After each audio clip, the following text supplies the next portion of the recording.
이번 주간에는 레위기 13장, 14장 말씀을 계속해서 살펴보고 있습니다.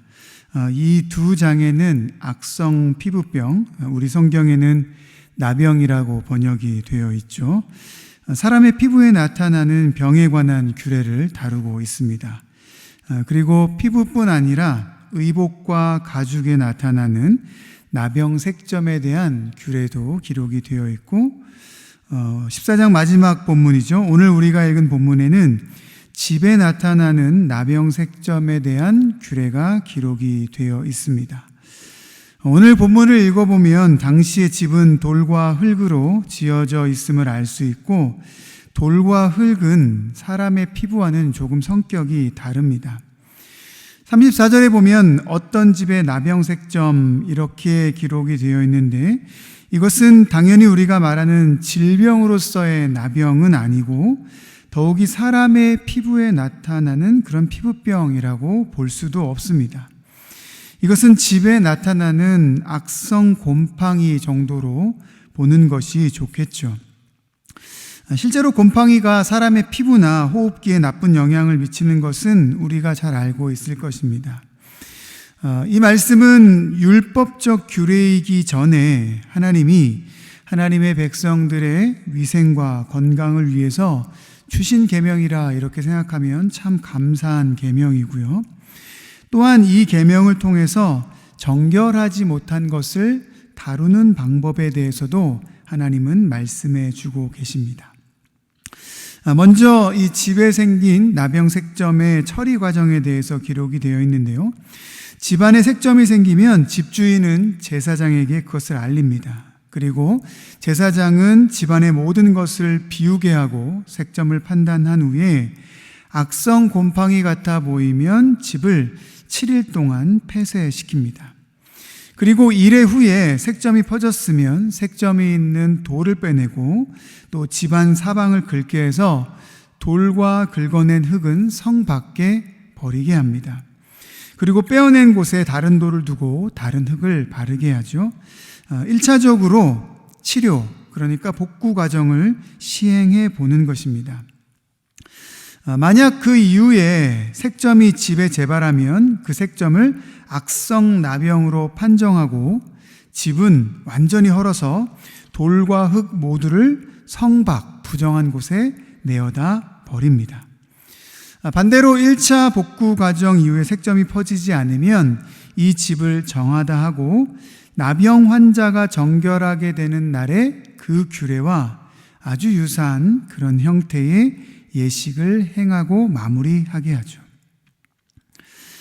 사람의 몸에 생기는 색점은 질병이니까 치료하고 관리하는 것이 마땅합니다. 의복에 생겨나는 것도 사람의 피부가 닿으니까 그렇게 하는 것이죠. 물론 집도 사람이 거하며 사는 곳이기 때문에 이렇게 처리 방법을 가르쳐 주는 것이 정말 정당해 보입니다. 그러나 이렇게 집에 생겨나는 색점, 곰팡이에 대해서 이렇게 자세한 내용의 규례를 주시는 이유는 무엇일까?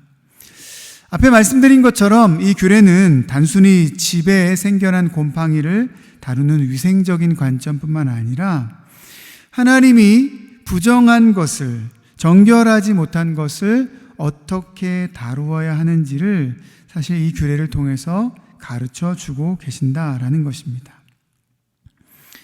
집은 사람의 육신의 삶에 있어서 가장 기본적인 요소입니다. 우리가 삶을 영위하는 여러 터전들이 있죠. 그러나 그 중에서 대표로 본다면 사람의 집을 꼽을 수 있을 것입니다. 이 집이라는 것은 사람의 삶의 전체 터전에 있어서 가장 대표적인 것으로 그렇게 볼 수 있고, 그렇게 본다면 이 규례는 삶의 모든 영역에 있어서 정결하지 못한 것이 있어서는 안 되고, 어떤 영역이든지 간에 삶에 정결하지 못한 것이 있을 때 그것을 어떻게 다루어야 할지를 알게 해주는 교훈이라는 것입니다. 우리의 가정, 우리의 일터, 이런 기본적인 삶의 영역에 하나님의 백성으로 우리의 삶의 영역에 정결함이 필요합니다. 생활의 영역에도 마찬가지죠. 우리의 행동이나 언어, 내면으로 들어가서는 우리의 생각이나 감정, 우리의 모든 부분에 정결함이 있어야 합니다. 집에 생겨나는 이 색점을 관리하는 이유가 무엇입니까? 퍼져나가기 때문입니다. 여러분, 우리의 삶에도 삶의 어떤 영역들이 각각 독립되어 있지 않습니다. 다 연결되어 있어서 한 영역에서 다른 영역으로 퍼져나가게 됩니다.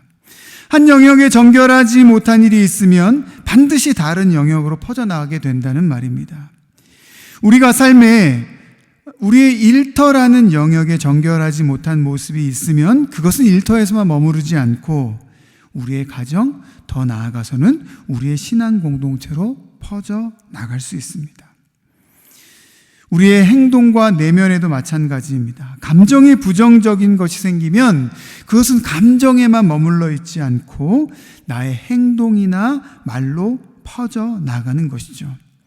그래서 우리는 우리의 삶 전 영역에 하나님이 기뻐하시지 않는 모습이 있지 않도록 민감하게 대해야 합니다.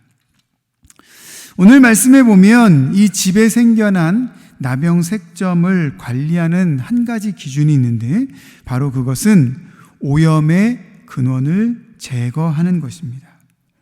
1차 복구 과정은 어떠했습니까? 색점이 생겨난 돌은 빼내고 흙을 긁어내서 내어 버리는 것입니다. 1차적으로는 이렇게 그 부분만 제거해 보는 것이죠. 그러나 어쨌든 요지는 무엇이냐면 오염이 생긴 것을 제거하는 것입니다. 그런데 이렇게 복구한 후에도 만약에 다시 재발하면 어떻게 했습니까? 그때는 집 전체를 헐어버렸습니다. 여러분, 얼마나 아까운 일입니까? 이런 생겨난 나병 색점 때문에 집 전체를 헐어버리고 그것을 성 밖으로 갖다 버리는 것이 얼마나 아까운 일입니까? 그러나 그렇게 하는 이유는 단 한 가지죠. 바로 오염의 근원을 제거하기 위함입니다. 놔두면 계속해서 그 집뿐만 아니라 다른 곳으로도 퍼져나갈 수 있기 때문이죠. 우리 마음속에 그런 생각을 할 수 있습니다. 내 일터에, 이 일터라는 삶의 영역에는 조금 부정한 것이 있어도 괜찮아. 나의 가정이나 믿음의 공동체로는 넘어오지 않을 거야. 이렇게 생각할 수 있습니다. 그러나 절대 그렇지 않습니다. 삶은 연결되어 있어서 부정적인 것들은 번지고 퍼져나갑니다. 신앙생활의 영역뿐만 아니라 일터에서 생긴 그 부정한 모습이 모든 삶의 영역을 덮어버릴 것입니다. 그래서 우리의 신앙생활 영역뿐 아니라 우리는 삶의 모든 영역이 거룩하고 정결하도록 힘써야 합니다. 이런 생각도 할 수 있습니다. 사람들은 내 마음은 알 수 없으니까 내 마음에 부정적인 것들은 있어도 괜찮아. 겉으로 나오지 않을 거야. 이런 생각을 하지만 그렇지 않습니다.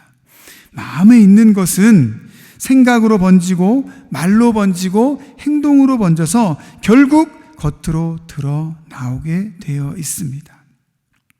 어떻게 해야 합니까? 반드시 우리 안에 생겨난 또 우리의 삶의 어떤 영역에 생겨난 오염의 근원을 제거해야 하는 것입니다. 하나님은 우리의 신앙생활의 영역뿐 아니라 삶의 모든 영역이 또 보이지 않는 감정과 생각까지도 거룩하고 정결하기를 하나님은 원하십니다. 나의 삶의 모든 영역을 정결하게 하기를 힘쓰는 우리 금광의 성도님들 되시기를 주님의 이름으로 축복합니다. 삶의 어느 영역이든 생겨난 오염의 근원을 절연하게 끊어낼 수 있는 믿음의 결단력을 가지시는 금광의 성도님들 되시길 원합니다. 그래서 우리의 삶 전부를, 우리의 삶 영역의 전체 영역을 하나님이 기뻐하시는 삶의 모습으로 만들어갈 수 있는 우리 모든 금광의 성도님들 되시기를 주님의 이름으로 축복합니다. 이 시간 함께 나누었던 말씀을 기억하면서 기도의 자리로 나아가겠습니다.